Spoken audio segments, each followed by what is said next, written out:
Welcome back to the dumbest guy in the room. Today's episode is an exciting one, man. So if you're watching this as a clip on Instagram, you need to go over to YouTube and check out this whole episode because this kid is wise beyond his years. He shares some really introspective stories, some things that he's never shared publicly before. And I'm grateful for that, man, because it really shows what shaped him and how he got to where he's at. I'm very excited to see where he goes. He's got a bright future, man. He's a natural leader. The people coming up under him and the people that have been fighting forever, they all look up to him in some way, shape, or form. So with that being said, I'd like to thank him for joining me. Brandon Bohannan, Warrior of God. My name is Brandon Bohannan. I'm a professional mixed martial artist. I've been training for quite a while now. I say about half my life, and I'm in my 20s. So got a lot of experience doing that. Outside of that, I'm a Christian. I'm a son, you know what I mean? Just a hard worker, man. So you said you've been doing it half your life. You said you're in your 20s. How old are you? 24. 24. I mean, you look like a young buck, dude. Yeah, I usually say that because I try to, you know what I mean? I don't know if the enemy going to be listening to this. Next dude I got to fight, I try to tell him I've only been doing it a couple years. But sorry, y'all. They should already know if they watch your fights, dude. They know. Yeah. I can't keep getting away with that. You know what I mean? When you get disappeared, I know I know a little bit about you disappearing to Thailand, but I don't think that can you can't hide in Thailand for much longer, dude, because when you come back, you're coming back. And I don't even want to say that fight from a physical standpoint, brother. I think I want to give you my opinion first, and you tell me, all right? Because I talked to Wild Mike earlier, and I told him out of all the fights, I streamed your guys' fights, and out of every fight on that card, guys at the Forge, not the Forge, everybody, you and Wild Mike, from the time you walked down and walked up to that cage, you got in the cage, stood across from your opponent to the time that you got the submission and he got the knockout. You two looked the most at peace and at home. Did that entire time. Yeah. You couldn't see panic, you couldn't see things, and it's funny because when I mentioned that to him, he said, well, that's weird, dude, because I look at Brandon and I'm like, I wish I could be like him. And I'm like, bro, you never know what's going on in somebody's head, but I was like, from the outside looking in, you looked very similar as far as the peace when you're in the cage. So talk to me a little bit about that mentality, dude, because I think that's something that gets overlooked in the fighting world as far as growth goes, you know, that mental side of it, because you won mentally from before that fight even started, in my opinion. Yeah, so I think part of that comes from the amount of experience I have. I've been training for a really long time, and I've been competing since I was a kid. You know, I've been competing forever. I've been training forever. But more so than that, you know, I had a year off since my last fight. Excuse me. And you really never know how making that walk is going to feel after that much time away from the sport. You know what I mean? Not competing, not going out there and fighting a man for a year. Leading up to the fight, I was just a little worried in my spirit, I guess, in terms of like, would I feel comfortable? Would I feel present? Am I going to feel too anxious, or am I going to get out there and make a bunch of dumb mistakes because I've been away so long?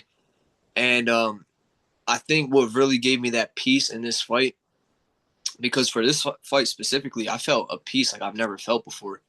I couldn't, like, the year off didn't bother me. Being in the back didn't really bother me.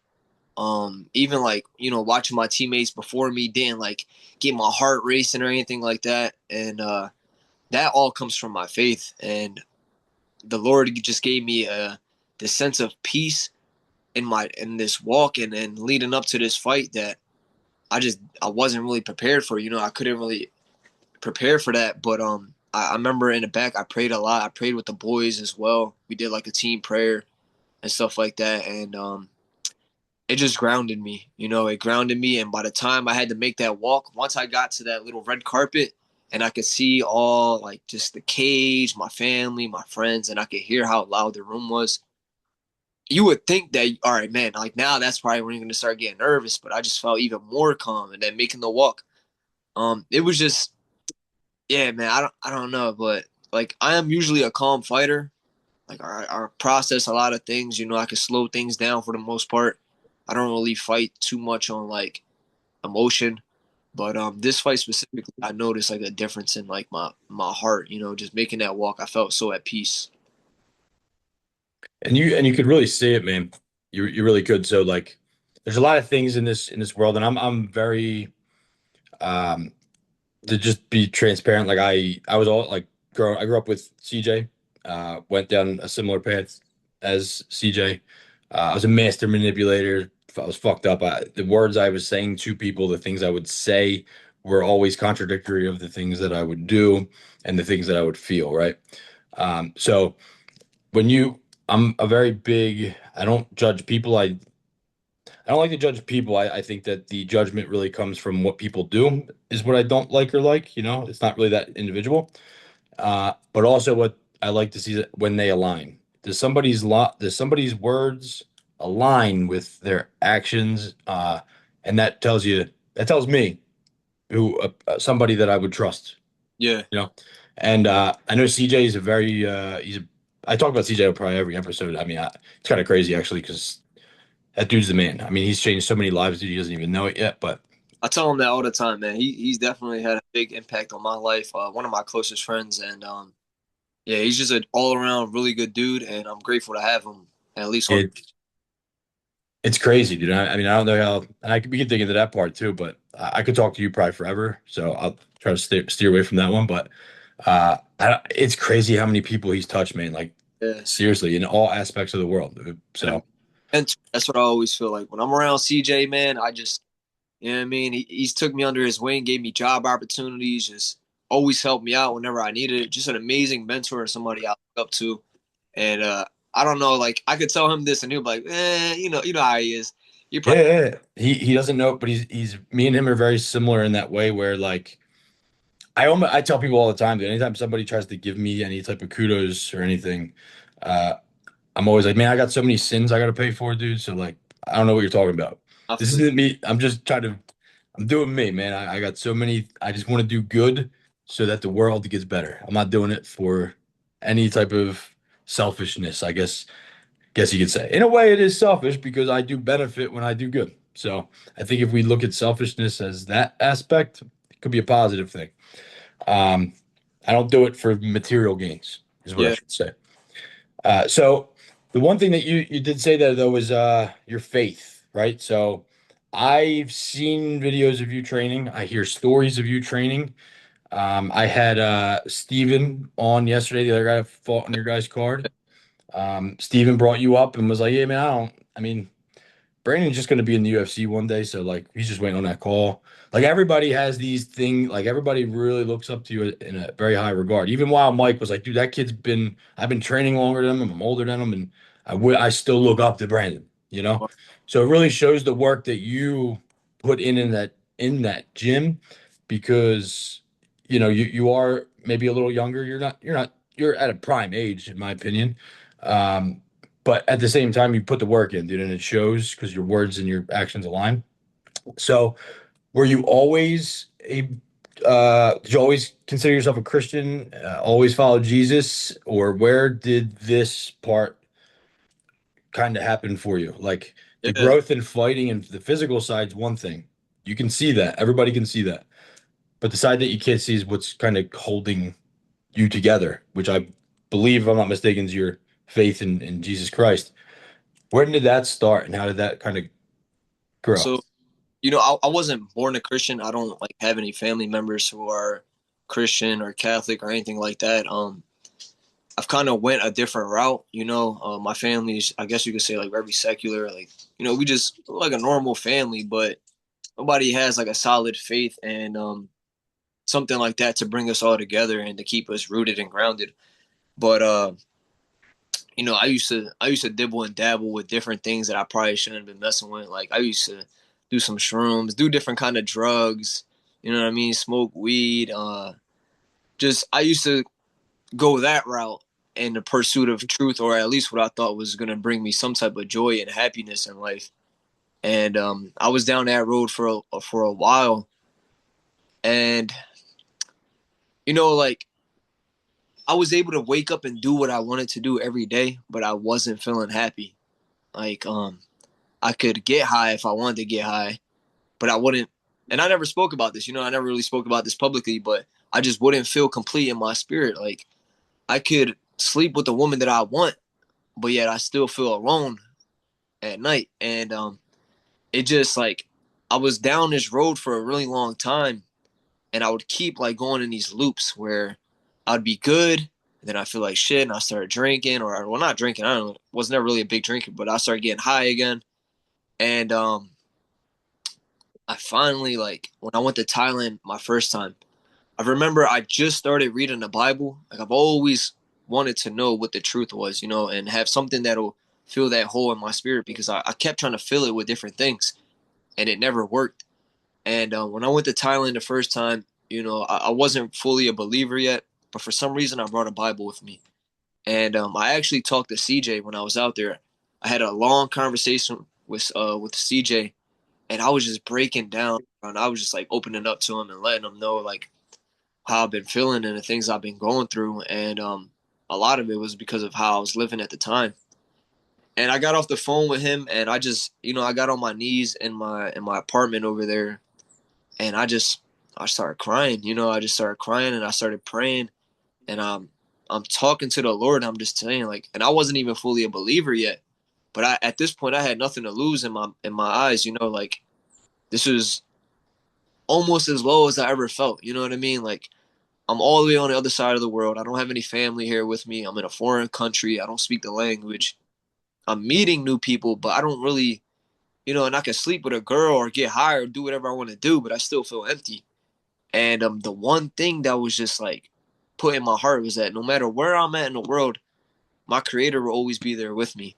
And I didn't really know too much about the name of Jesus, but for some reason that day I got on my knees and I just prayed to him and I said, Lord, I'm tired of feeling like this. I'm tired of feeling empty and just the fact that I always need something. And I just want you to take this. Like, I just want to give my life to you. And I took a big risk in my mind doing that, making that decision in my heart. But right after, like, I had all the lights off in my room, and I felt like this, like the room was glowing. You know what I mean? Like I felt like this presence there with me, and it was like this radiating, and it was warm, and I just felt this love, and yeah, man, it really brought like just everything that I was holding on to. I was able to just let it go, and from then on, I've changed my life around. I became a believer that day. When I got home, when I finally came back to the States, I got baptized in the church. I started attending church every week. And it's just been a long process, and it's been a little over a year, about a year and a half since I've been a believer.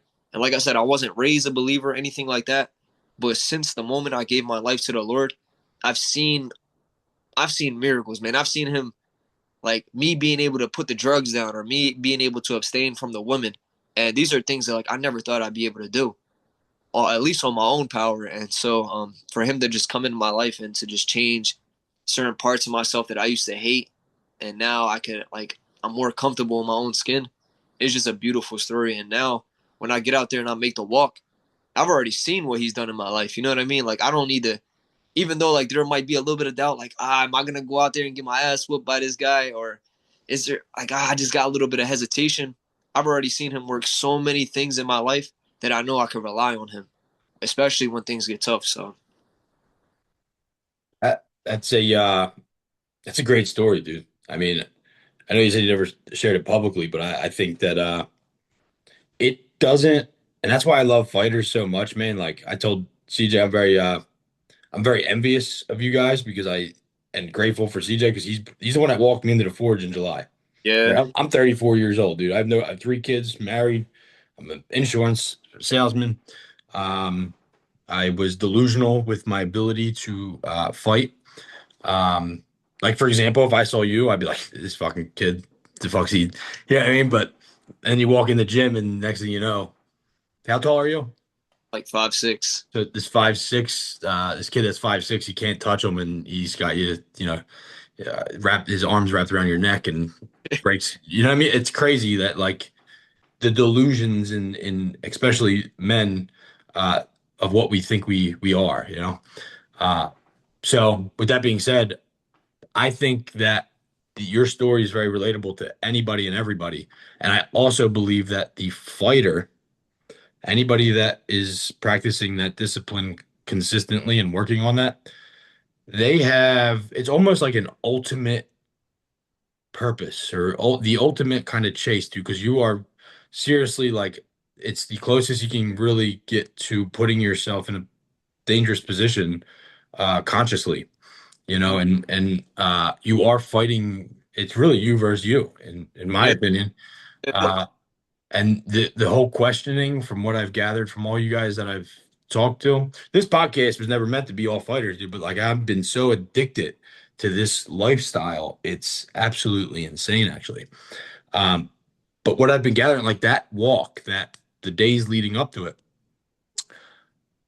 you're the first person to really bring up this faith thing, dude. And I really think it makes a lot of sense because everybody's thoughts walking up have been, what if this happens? What if this happens? What if all these like future events, right? That never took place. They're all assumptions of the future. And you're trying to control it, which we can't. Right. Your faith and your belief in a higher power is almost like not necessarily that you're going to win. It's just this is what's going to happen is what's supposed to happen, and I'm going to go out there and everything I've done is now here. Yeah. And what the reason I was moving around a lot when you were sharing that story is because I pulled out. I do a journal a lot. Now I'll be transparent with you. Was I'm like kind of the opposite. I grew up Catholic, um, kind of blew off God forever. That's how I ended up being a total jerk off. Uh, got back into Christianity and then kind of got away from it again. But with that being said, I read the Bible religiously. I think that there's nothing more truthful than what's in that book, right? Or those books. I read a lot of religious texts, though. I read kind of all of them. And the one thing that I wrote down the other day was I write down things I'm kind of thinking of, right? Like God, for example, like what everybody throws that word around. I believe in God. What did that mean to me, right? Mm. And my first thought, and these are just my thoughts as they come out, it was God is the present consciousness that all things start and return to, the quiet awareness beneath every thought. So the present moment to me is when you're at that full peace. And I feel like as a Christian, that's what Jesus can give you when you have that belief. It's you can come back to the present because you're believing that he's got your back for the future and that he's put you through what you need to have been put through in order to do this. You know, and I could see that in you, man. And from the first time I met you at Lex's wedding, dude, like shaking your hand, you the way that you spoke, you're like extremely respectful. Um, you're just not you're I don't know, man. I feel like you've got a very good future ahead of you if you continue down this path. To be very honest, there's just a feeling too. It's not even anything. I mean, it's just this feeling that you give off, brother. So I really am going to enjoy watching your story. To be honest with you, I really am. But the one thing I wanted to question you on, you said you were doing a lot of drugs and searching for truth in other ways. You said you were taking shrooms. What was that experience like? You said that so shrooms to me, and I'll be honest, I've been sober 9 years. Some people would say I'm not sober because I have done shrooms, but I didn't do them recreationally like most people do, or when I would have when I was, actively drugging. I did it with my eyes closed with a blindfold on and laid there with music playing. That's a lot different of an experience. But I experienced that really helped me. So I'm just curious, prior to you becoming a believer and everything, when you were doing shrooms, was it more in a kind of recreational way, or were you like searching for something? Did you see anything that maybe led you to Jesus, or what was Well, that experience like? so I mean, I was always, I would say I would be like respectful in my approach and when I would take them, right? Like I was trying to take them to heal something spiritually, and in a lot of ways, like I truly believe that they were helping me, and maybe they were, but maybe also, I think they kind of weren't, because I felt this loop. And what I mean by this is, like, I would take them, I'd be good for a little while, right? I was kind of treating it like a medicine. Like, I would take it and I wouldn't have to take it for a few months. But then, like, I'd feel like stuck spiritually. You know what I mean? Like, I'm training every day, I'm fighting, I'm going through the motions. I was in a relationship at the time, but I didn't feel like I was going anywhere. I felt like stuck spiritually, and I felt like the only thing that would kind of get me back out of that funk would be I had to trip again. I had to go back and I had to do it again.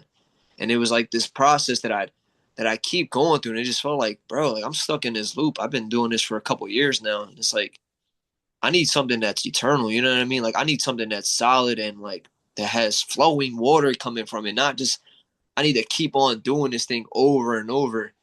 And I did feel like it was helping me in a lot of ways, but like I said, I felt stuck in a lot of ways too. And I also realized, also, like, I was very selfish in a lot of ways. And I thought if I just was honest and truthful with people, that it didn't matter. You know what I mean? Like, as long as I said the truth, like, if they want to mess with me, that's on them. But at the end of the day, like, if I told a girl, like, look, I'm not really going to take you serious, I'm just trying to crush. You know what I mean? Like, I'd be cold. I was super cold in my approach with people, and I guess, like, that's kind of where, like, the manipulation could come in too, because some people were like that. Like, some girls were like that, and they would still want to mess with me, but at the end of the day, they get their feelings hurt, and I'm Mhm. empty. And it hurts you. Yeah, and that's what was happening. Like, I would feel empty, but yet I get what I want.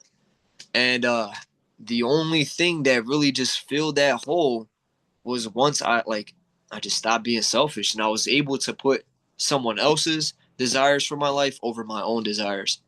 And when I was tripping and I was doing shrooms, but I was living the life I wanted to live. You know what I mean? I'd have any girl. I'd wake up. I, like, get high right in the morning, get high at night, get high before I take a shower. Like, I was getting high all the time. I was messing with a bunch of different women. I was doing whatever I wanted to do. And I was still fighting and winning fights, and I was like, luckily the Lord still had his hand over my life, but I didn't even realize. But yeah, I just felt so empty. And I was living very selfishly. And I think a lot of that was due to the shrooms at the time, because I thought I was healing myself spiritually, but also not being aware of, like, how lost I really was. And because I was also relying on my own understanding with everything, with the wisdom of the world and trying to understand how life works. I was all just relying on, all right, well, what did I learn when I tripped? And all right, that's gonna help me. But I was like a fool, you know what I mean? It's like I'm trying to teach myself martial arts, like, you're a fucking idiot. You know what I mean? Like, excuse my language, but it's really how I'm looking back at myself now. And I needed a teacher, I needed somebody who can guide me and bring me closer to being a better man. Like, bro, I was cold, man. I was super cold, and I didn't know how to say things with just a gentleness to them. You know what I mean? Like, I'd say things and they'd be harsh, and I'm like, well, I said the truth, so that's all that matters. And as it was like, I was a wrong thing that I was doing at the time, but try to learn to forgive myself from that. And I pray that the people that I hurt along the way forgive me as well. But yeah, I'm a different man now. I love to hear it, man, and you're going to continue to be to grow from there, dude. And I can't wait to see that. Now, from my experience and the people I know as well, including personal experience, the things, something or you whatever, and it doesn't matter what it is, because I'm a believer that my worst day on this planet feels no different than what your worst day was, right? So the comparison of like how hard people's lives are is, to me, irrelevant. I think that we all have that one worst day, and we can sit there and justify why it was worse than the other, but there's Yeah. no way to really tell. So looking back at your life, I know, one, dude, it's crazy that you went to Thailand by yourself. I don't know if that's the first time you did it, but that's fucking insane. I don't even have a passport. I never left Philadelphia. I thought it was insane that I came to South Carolina to live. I was stuck in Philadelphia. So tell me a little, let's go back in time and tell me just a little bit about like growing up. Were you born in Philadelphia with family? Like, what was it like growing up for you? Um, and then obviously you got into martial arts early. So like, what was it that was going on in your life? And then how did you find martial arts Yes. from that? I grew up in Philly, born and raised, went to school here, still live here. It's my city, man. But family was raised here. My mom's actually from Puerto Rico, but she was raised in Philly for the most part. My dad is from Philly. Yeah, and like my family is like very, I would say chaotic. But out of everybody in my family, I would say I have the most stable home. You know what I mean? So I've been blessed in that area. Like most of my family is like it's just very chaotic and there's a lot of trauma and stuff like that all around my family. But I've been blessed to where like I got both parents in my house. Both of my parents work a job. We wasn't raised down the way, you know what I mean? Like they moved us up to the Northeast. I've been up in the Northeast my entire life. And most of my family they don't have that same luxury as me. So I've been really blessed. And I played sports. My dad, he always played sports. Like he had me playing sports when I was a kid, baseball, football. I played. I don't know if you're familiar with Liberty Bell. Yeah, dude. I grew up in Parkwood. Yeah. Oh, okay. Yeah. So yeah, I played for Liberty Bell for like 8 or 9 years. You know what I mean? Like that was. I lived around there, and then we live up. We still live up in the Northeast now, but yeah. So I played a bunch of different sports, and then bro, I just, you know, one I was always small. You know what I mean? Like, so I'd be out there, I'm playing football. You got dudes that are way more athletic. And so, like, when I would experience things like that, if somebody could beat me in like a sport, I just kind of wanted to fight. But I wasn't that good yet, though. I didn't really know how to fight yet. So I couldn't even take it there. And then we also, like, we sucked at the time. Like, when I was playing for Liberty Bell, the team just sucked. I was over it. Dad had me playing baseball. And I didn't really care for that. It was too slow for me. I just wanted to learn something that was gonna get my mind going. You know what I mean? And I got into MMA, but at first, like my mom, she wouldn't let me do it. So they didn't let me train for like a year, and I wound up starting training when I was 12 at a gym called Rocco on Grant and the Boulevard. I think it's Yep. camp now. I've heard of them. Yeah, so I started in there, and man, once I started training though, it was like the one thing that I knew from the jump before I even started. I knew this is what I wanted to do. This is what I want to commit my life to, and just pursue this one thing with all my heart. So I remember I think it was like they had me going to a free like little free trial joint for like 2 weeks. But the whole time I think my mom had already like got me a membership, but she wanted to wait until Christmas to tell me. And Mm. on Christmas Day, like she told me she actually had something. Got to get presents under the tree somehow, dude. That's how Yeah, my pick. yeah. That was a life changer because that started an entire journey that I'm still on to this day. And I remember before I started training, when I would go to school, I was already telling people I was training, but I was lying. I would just tell the kids I was training, but I was watching like a lot of MMA at the time. So when I would get into like little fights out in the schoolyard and all that, I'm putting dudes in like a guillotine, probably doing it wrong, but to like another kid who doesn't train, they're already tapping. You know what I mean? So to them, they're already thinking like, "Dang, this kid actually knows how to fight, or he's training." But yeah, I used to just watch a lot of UFC and stuff like that before I got into it. And I remember once I started training, I started competing often too. Like right away, I just got right into competing because I love the sport. I just wanted to get better.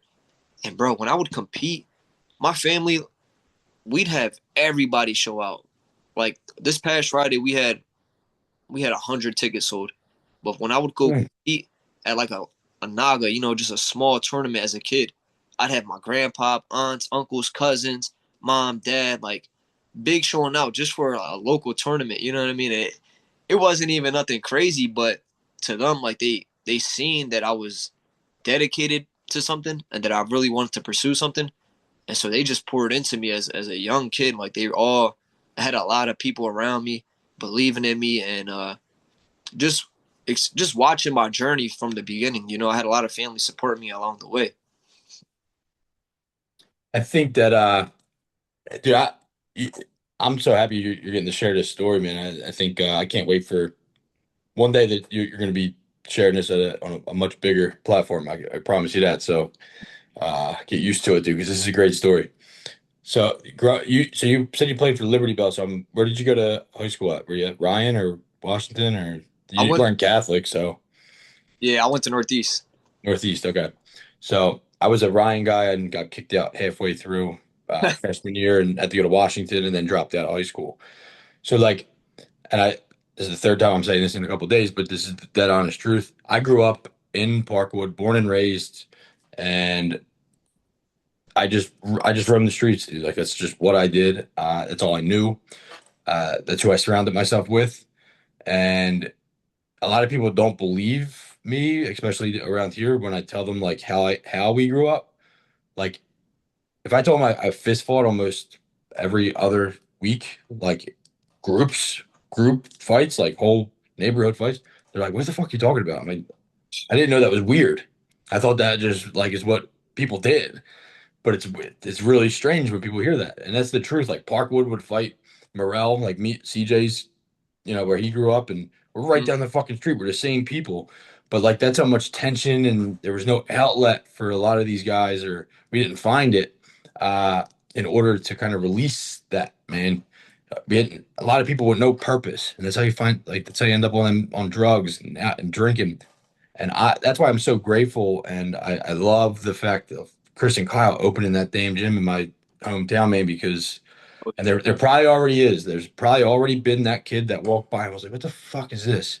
Looked it up, seen their names, said, "Oh, dude, that'd be fucking sick." Like they've been watching it forever. They're telling people they can fight, and then they're like, I got it. Now they're walking into that gym and not make just, and this is you probably changed a lot of people in your family. And you don't even know it.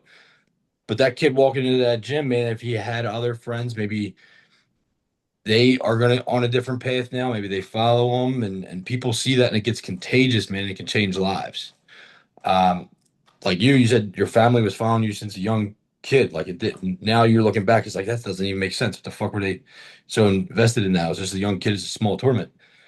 I mean, you said your family's very chaotic, man. Most families are. Most families are fucking chaotic, and you might have been one of the first people that took a discipline and just did it and kept doing it. And actions are contagious, man. And when we're doing the right thing, I learned this from being a father. So the fact that you've been doing this since you were a kid is fucking, you're well beyond your years, my friend. My son will never do what I tell him to do, ever. He won't do it. He'll look at me and do the complete opposite. You know what I mean? He's like, "Nah, dude, you crazy, Dad? That's not right. I'm right. I'm yeah. fucking. I'm 11 years old, Dad. I know everything on this floating rock." But he'll do what I do. Mm, So if I'm doing and I'm working on myself and I'm putting in the putting in the right motions, and doing the right things and being respectful to my wife and making sure that he understands how to treat women. mm, And my same thing for my daughter. So she sees how men are supposed to treat women. Uh, they are more respectful to other, like they do what you do. They won't do what you say, right? So you as a child finding that discipline and following that pursuit, and somebody probably did it for you, and maybe you didn't even notice it, but we're always kind of, trying to find that person that's living out a way that we would want to live. And you probably changed so many lives in your family, and the 100 tickets you sold have been watching you, and they're like, "This fucking guy, he's still fucking doing it." Which is awesome, dude. Because like, I think that you obviously have a purpose, and it's, in my opinion, dude, I think it's bigger than fighting. But absolutely. that's on you. I think fighting is just kind of what you do, and how these, and I'll go with your faith, how Jesus is working through you, through fighting. But I think your purpose is a lot bigger than that. I think your story is a lot bigger than that. I think your story's, I mean, it's very touching, my friend. I mean, I'll just say that because MMA wasn't that big when you were 12 years old. I mean, 12 Uh, years old, that's 12 years ago.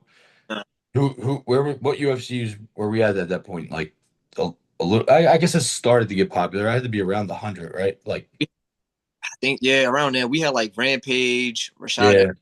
So that was like the very beginning of when Dana was, or when they were trying to really market it.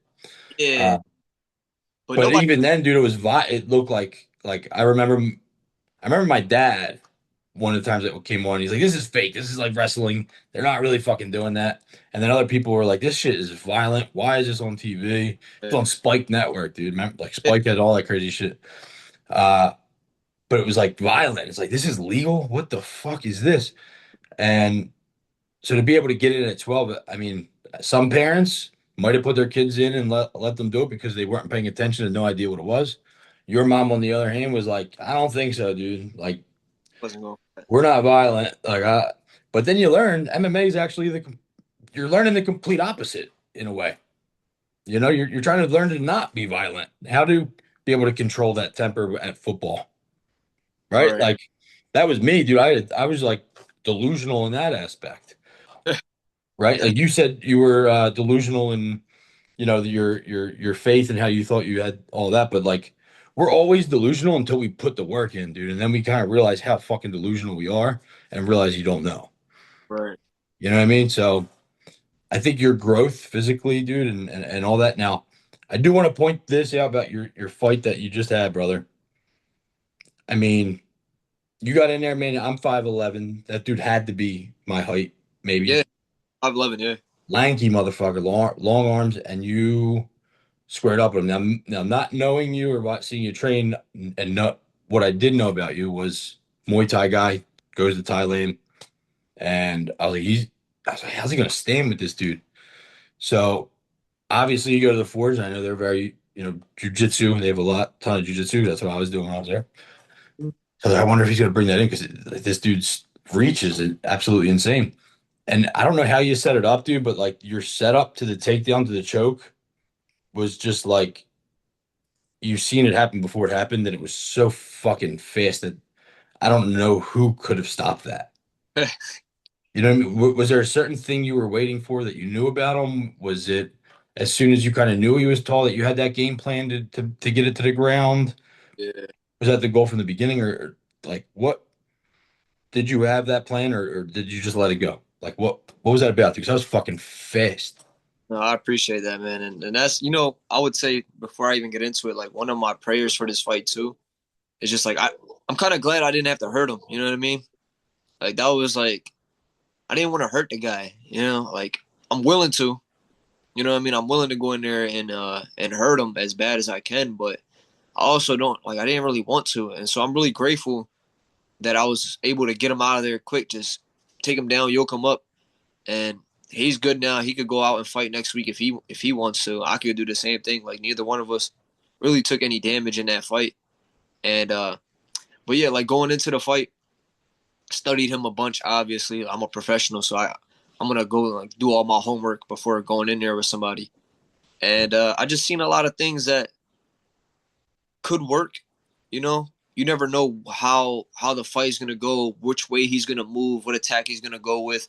So I had a bunch of different weapons for different scenarios, but ideally, I just knew like on the ground it'd be night and day. Um, that's what I've been doing the longest, more than any martial art. A lot of people see me as a striker because I went to Thailand a few times, but I started with grappling. I coach wrestling, high school wrestling right now. I've been doing that since I graduated. And at the end of the day, that's always going to be my goal. If I need to rely on anything, I know my jits is going to be elite. And also too because of the team that I have around me. Like I was brought up with Chris and Kyle. We all started at the same gym, pretty much. I was at Rocco for a year, but then I went over to Martinez, and I've been with these guys for 10, 11 years now. And the grappling that came out of that place, I know for a fact is definitely it's, what can I say? Like it's stamped. You know what I mean? Like it's just solidified. Like if you're coming out of that gym, you're gonna have good jiu-jitsu. And then still training with these dudes, like I knew when I got him on the ground. I remember when I took him down and I had his back, Chris was like going crazy in the corner. He was calm down, calm down, calm down. I looked over at him. I'm like, Chris, relax. I got him. Like he's not I going. seen that. Yeah, and It looked like you gave him a thumbs up. yeah. I give him. I'm good, dude. But that just comes from like so much experience in these positions, like, and I get somebody's back, I know they're only gonna do a few different things. Like I know which way he can go, which way he can hand fight, all these different scenarios, and that's just years and reps and reps and reps of the same things over and over. But yeah, I was just really grateful that I didn't have to hurt this dude. We were on the feet for a little bit, but once he messed up, it was over, and yeah, it couldn't have went any better. No, you are right, man. And I like that you brought up the cornering. So when I started my podcast again, Chris was the first person that I had on, and probably one of the most nerve-wracking podcasts that I've done because I stopped for a while. So it's crazy. The last person I had on before I started this up again was my mom, and then she passed away. Oh, So I had the conversation with my mom. She passed away, and I just never I didn't post it. I had it, and I posted it, a couple months later, and it was so hard, dude, because like I had to re-listen to it, which is awesome, by the way. Just so you know, having that podcast out there is pretty cool. I get to listen to it. But then I stopped, and then Chris was my next one up, and it was kind of nerve-wracking because I'm like, I know I've got to know Chris pretty well over the couple months or the month that I was there training. Luckily, I'm very grateful for it because it was brand new gym. They didn't even have a sign up open, and I sell insurance. I mean, I would go there, and it would just be me and Chris sometimes. yeah, Like, you you're know, getting you know how much that would cost, dude? Like just to get some one-on-one, training with somebody like at that level.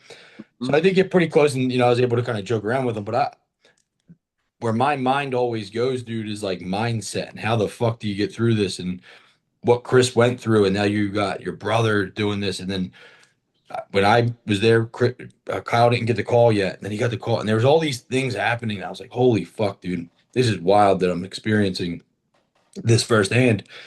So I was asking him questions like that, and one of the things he said, he's like, "There's really no better feeling than like being in the corner for somebody and and seeing them succeed. Like the feeling is just because I was asking him, like, how do you like get through that, man? Like you were he's and I don't know, maybe you would know somebody, but I don't know any other heavyweight from Philadelphia that got to where he got to. Like he was like the biggest, he got the furthest in out of that biggest division in martial arts or any combat sports to getting knocked out with by Derek Lewis and being able to come back and now find purpose again. Like how the fuck do you do that?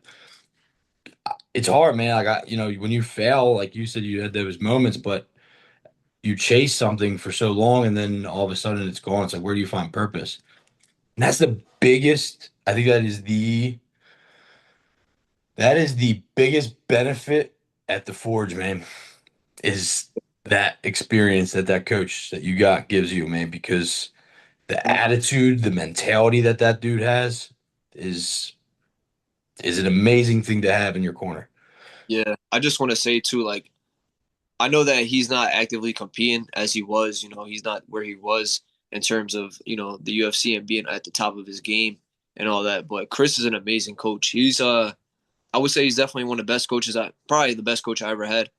And I'm still kind of like getting used to that aspect of him because for so long, even though he had more experience, he wasn't necessarily my coach. You know what I mean? Like he was a training partner.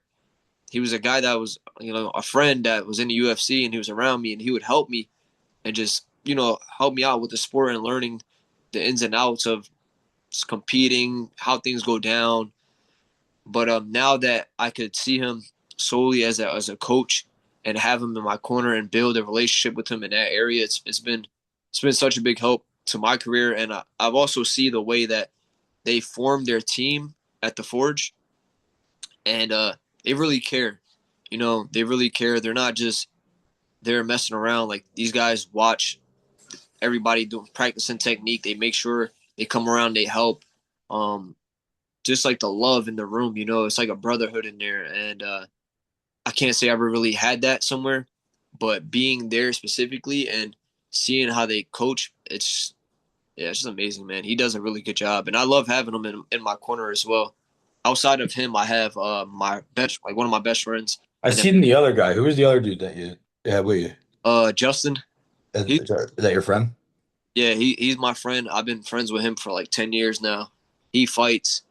We've wrestled together at Northeast. We coach together at Northeast right now, and yeah, he's just been a big part of my journey. And then my father, and so with those three, man, I just kind of want to take my three homies and just take us to the top. That's it, you know. I love it. I love it, man. The cornering aspect of it is a whole nother thing that I learned through talking with you guys, because when you're watching TV, I mean, you see it, but you don't really know, you don't really understand what's going on there, and what goes into that. So when you took his back, you said he started to say slow down or whatnot, and you're like, I got it. Now you fought after Milkman, right after Isaiah. Yep. Do you think the fact that there was all four of you guys on that card, and I'm talking to Isaiah after this. I love him, dude. I got to know him pretty well in his journeys. I feel like where he's at right now is going to be a big turning point coming up for him. He's going through a lot, dude, and I feel like I could see it. And I'm going to talk to him about that. I feel like I could see it in the ring, and I feel like it was probably exactly what he needed, unfortunately, or fortunately, I don't know. But Yeah. he was moving kind of quick and looking for a kill quick. Do you think that Chris's cornering may have that fight with Isaiah may have kind of swayed Chris's cornering to you a little bit differently? In terms of like him kind of panicking when I got his back. Because if I'm not mistaken, I could be wrong, dude. Like my memory's not great, but I feel like Isaiah did had his opponent in a threatening position multiple times, and he was moving very quickly. Now I don't Yeah, know shit, so like I just looking at it, I can say that's kind of what I seen. that I makes don't sense. know. But do you think that played a part, and maybe having all you guys on that one card, has its benefits and minuses from like that standpoint? Because it's like on top of mind, knowing, oh, Yeah. don't do what he did. You know what I mean? Something like Yep. that. And that could be a factor. I wound up actually competing. I think 2 weeks before the fight, I went down to Delaware. Me and Chris went down there just to compete because, like I said, it's been a year since I did any form of competition. So Yeah, nerves keep up. the mind right. Yeah, you know what I mean. Being able to listen to my corner and him having my back, but also him knowing that I got his back. Like I hear him. You know what I mean? Like I don't need to look at him in the middle of the fight. Like I can hear his voice, and I know like we got something going on there. Like even though I'm in the midst of a fight, I'm so connected to my corner. I'm connected to my opponent's corner too. Like I can hear everything in there, and I think maybe that could have affected him saying that, but also I think it was just wise for him to say that too because a lot of guys like I would say that to anybody. I'd say that to my best friend or anybody that I'm cornering. As soon as we get to a dominant position, just slow it down. You know what I mean? Is that kind of something that maybe a newer like myself, if I was in there and I've somehow found myself in that position, maybe is that a normal thing for a newer fighter to kind of rush it because Yeah, you get overly like excited or what I mean, thinking you got it, I and like guess. you'll see a lot of newer guys or like guys that don't really have like that level of experience in terms of grappling. They'll get to a dominant position, and then everybody tries to rush the submission, and they a lot of times like guys wind up on bottom. You know, like they get a neck and they jump back for a guillotine, and now they're on their back, and the guy pulls his head out, and then you're getting fucked up from falling on bottom. You Without know, a doubt. Yeah. and so yeah, but I just been grappling so long. Like I know when I get to somewhere good, I know how to slow it down. I know how not to like I'm not gonna rush to go for something and then lose position. Yeah. And that's like it's a cool thing to hear, dude, because like obviously I know nothing. So like from my point of view, and I do a lot of coaching, I'm very big in youth athletics. Right. Um, I think it helps me, it helps them. A lot of coaches that volunteer always do it for their kid. I'm the opposite. My Mm, kid gets less attention when I'm in a team setting just because of the fact I have him by myself all the yeah. time, and I'm trying to just trying to help the community in that way. But the one thing is sometimes, and maybe this is something that you just kind of help me with. There's times where I just assume that this kid knows what to do because Mm, he's done it a million times. So repeating it may not even be a direction. It's just almost a reminder. Like I know you're already, but him saying that, even though he probably already knew you were going to do it, is just sort of. I'm not going to assume you are in that state of mind. I'm going to say it so that no assumptions are made here. Uh, and then you responding with the thumbs up was like a full circle, dude. It's like, yeah, We're on the Hmm. same page here, brother. I got you. You Yeah, know, and sometimes like I might. and also one more thing before you go. That also shows your how tamed your ego is, bro. Because Yeah, I feel like somebody with that strong ego, if even it could be the coach saying it, and that the person being told what to do, their ego could strike in like, shut the fuck up. Like I know, like they could take it a whole different yeah, yeah. way instead of saying it. You know what I mean? They could take it as a whole different meaning rather than we're on the same page, homie. Appreciate it. Right, right. Yeah. You know, Well, so that's pretty cool to think about. I know he has my back. You know what I mean? I know he's not gonna say something while I'm in there that's that's gonna put me in danger on purpose or anything like that. You know what I mean? Like I know he has my back, and like there's times too, like where I think even in this fight, just after an exchange or whatever, make sure you're keeping your hands up. And I hear that, and I'm like, yeah, fuck yeah, he's right. You know what I mean? Because sometimes you get a little excited in there too, like you want to crack him, or you might crack him with a good shot, and you want to get right back in the mix, and it's like I need that reminder because, mind you, there is more pressure on too. Like it's not like I'm in a gym sparring. Like I can take a little more risk. Like everything's on the line when I'm out there. We're fighting with small gloves, bare elbows, bare kicks, knees to the face. I need to be on point, and so I think it's always good to have like little reminders in there that just I can hear like, oh snap, yeah, you're right. I need to be on point. I need to be focused. Can't play around. You know what I mean? It's good to have. Yeah, no, I love it. I love it, man. And that's why I love these podcasts. And I'll let you go in a second. Just a couple, one more thing I want to ask you, but through these podcasts, man, a lot of people. One, this was the hardest thing I ever started was the podcast because you're making yourself very vulnerable. Um, Putting things on the internet. I was always afraid of what people would say about McDowell starting a fucking podcast, whatever. Um, After I got through that, now it's like I do this almost selfishly. I don't make any money off it. I do it. It's a hobby. I love talking to people, and I learn something from each and every person I have on here, no matter what they are going through. And I'd sail on here, and Lex was always like, "What the fuck do you have this guy on here for?" It was funny. It was this, but like sometimes you learn from people. You can learn from everybody and anybody, dude. And this has taught me how to listen with the intention to learn something, or listen with the uh, I have the intention that this person I'm speaking to is going to teach me something that I don't know and need to know. Whether it's something to do, not to do, or whatnot. And I had this guy, Dave Brown. It's another one of CJ's buddies, the I know mind, it. the power lifter. I kept calling him. I forget what I was calling him. CJ's like, dude, you're an idiot. It's powerlifting, dumbass.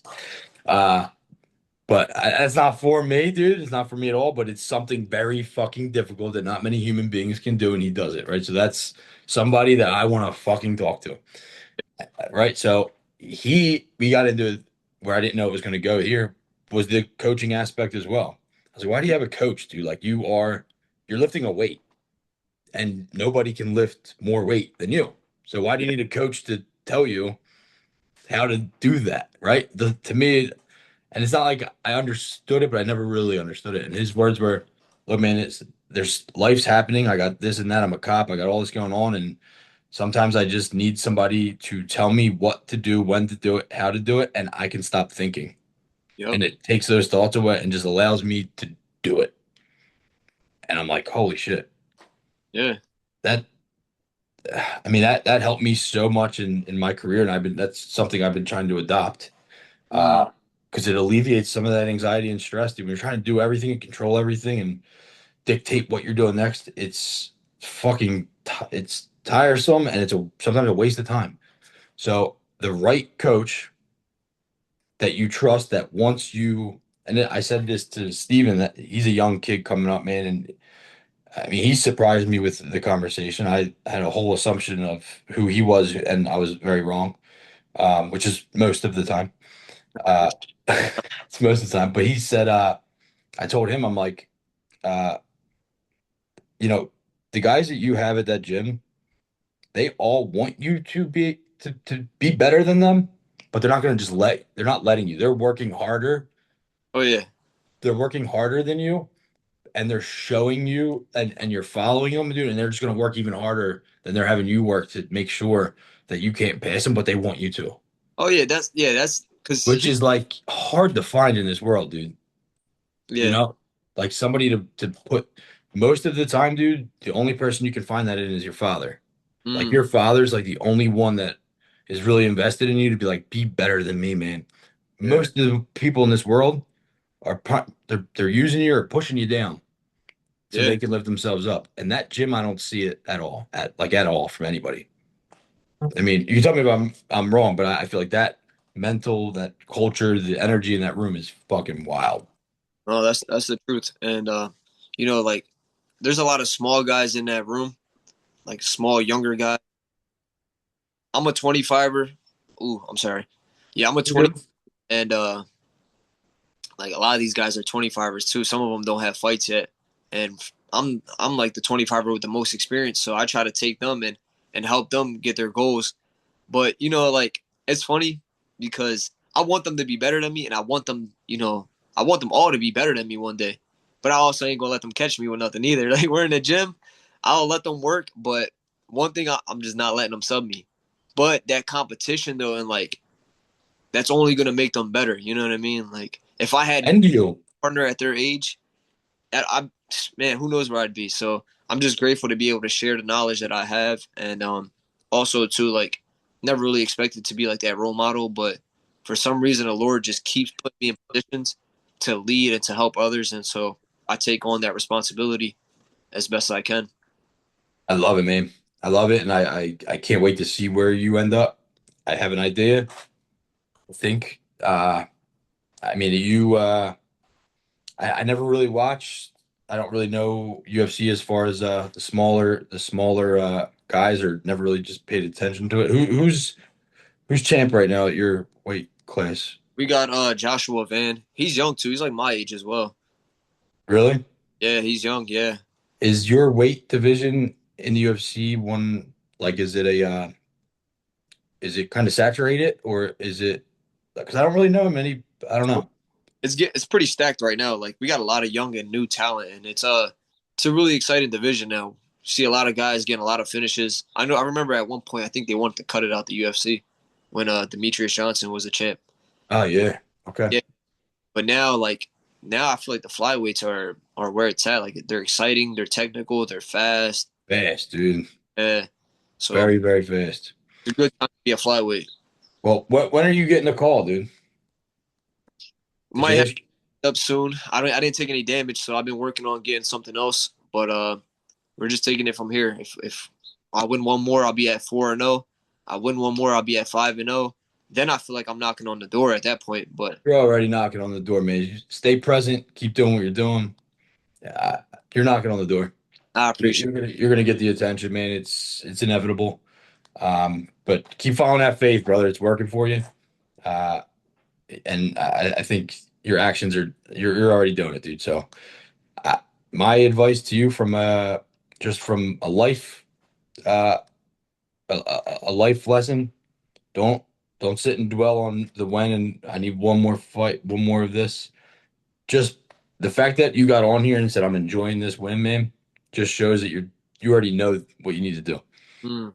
Just stay and be grateful for what you got when you got it, because tomorrow could all be gone. Amen. Am I right? Like keep doing that, man. And I think the call is inevitable, uh, like I said. So last thing I've been asking all you guys, dude, we have a big fight on Sunday to what? Well, we don't make sometimes every time I watch you guys, especially once we start getting closer with you, it feels like I'm almost in there emotionally, which So, changes the fight game, dude. When you fucking know the person in there. Uh, but Sunday, dude, what what do you see for Kyle, dude? Why do people think? And honestly, dude, lately I've been seeing the opposite. They've been kind of swaying towards Kyle in the media. But in the beginning, it was like, who the fuck is Kyle? How the fuck did this Kyle Dawkins dude get on this thing? And now he's there. And what do you think? What are you thinking about Sunday and what happens after that? man, he's looking good. He's been looking real good in the gym. He's been working hard, man. Just his story alone is a testimony. You know what I mean? Like the journey that he's been on as a man, as a father, is I look up to him a lot, and I know the fire that he has in his heart. You know what I mean? To get cut and to get re-signed, that's harder than getting in the first time. So I think he's gonna go out there. He's gonna fight his ass off, and I could see him getting a finish. You know, I think Kyle winds up chin checking him and then just snatching something around his neck, or you know what I mean? Like, I That's think, weird. I had the same thought. yeah, It's yeah, weird. I had that same exact thought. Like he hurts him, Bo resorts to his wrestler, doesn't realize and gets that oh, finishes with his move. yeah, yeah. That'd be You a know? story. And at the White House for Trump's birthday, it's a great present for Uncle Donald. Funny. You know what I mean? And then I think he takes off from there, man. Like after that, he's gonna be a busy man. Yeah, he is. He's gonna have a lot more opportunities to fight bigger and bigger names, and I'm just really happy for him, and I'm really grateful to be a part of this team and just watch this story unfold. Yeah, I'm envious, dude. That's my one sin. I'm just gonna remain envious and watch you guys. But what I did get from my kids are now all in it. You know, I was telling you a little bit. My son's addicted to Muay Thai. He loves it, and I owe a lot to Chris and Kyle. And the they really didn't do much but open that gym, man. But they changed my families for generations, in my opinion. You know, the fact that my kids are in it is awesome. So. Look, brother, I appreciate it, man. I definitely would love to have you back on, in the future, dude. I'll be around there. I'll be up there in a couple weeks because I'm for Lex's Okay, fight. So I'll see you I'll see you around. I'll see you at the gym. I come up there and train every time we get I'm up there, and I'll have to beat you up next time, dude. It's just so. All some. right, you I, just wait for it, dude. I'm coming. Be fearful, dude. Don't think about it too much, all right? But I appreciate you, man. Seriously, keep it up, man. Very inspiring individual, brother. Very Thank you. inspiring. Keep it up, man, and keep that grateful heart, bro. Yeah, I appreciate you giving me this opportunity to come on here and have a good conversation with you, bro. It's been good. Thanks, man. I appreciate that, dude. And like I said, I'm gonna be following you. So thanks again, man. And tell CJ I said what's up. Got you, brother. God bless you, man. All right, man. God bless.